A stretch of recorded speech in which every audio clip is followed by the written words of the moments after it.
Magandang araw mga kasabong. So update po tayo sa ating kuwan baby stag.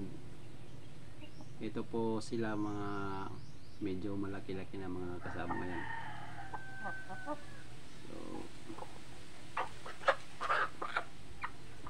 ito po.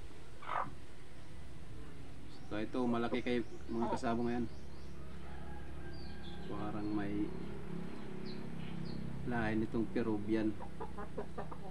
Yan, magkapatid lang po ito mga kasabong. So, malapit na itong magamit mga kasabong kasi nasa running 6 month na ito mga kasabong. So ayan, ang ganda. Malaki yung katawan. Tapos yung kuwan niya, kutsing lang yung kanyang palong. So ayan, hindi po straight comb. Yan po.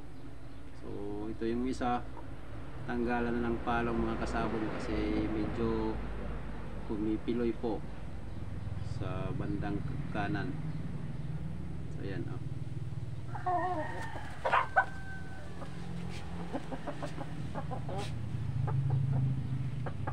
So nakakatuwa mga kasabong, nakakatuwang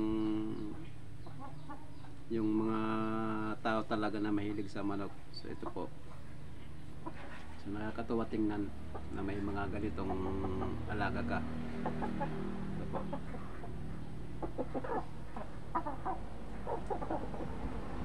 Yan po, malalaki.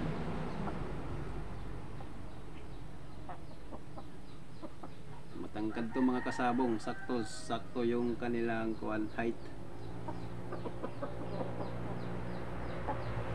Tapos mga kasabong, kung napadaan ka sa channel ko, kung bago ka pa lang po sa channel ko, is subscribe na po para ma-update po tayo sa susunod na video na i-upload mga kasabong.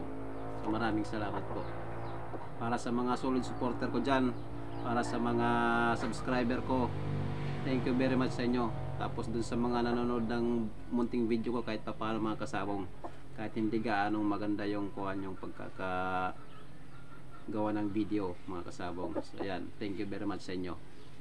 So ito po, ang gaganda. Meron pa nito mga kasabong kuhan, mga kapatid nila nandun, 4 kasi 6 sila na ano.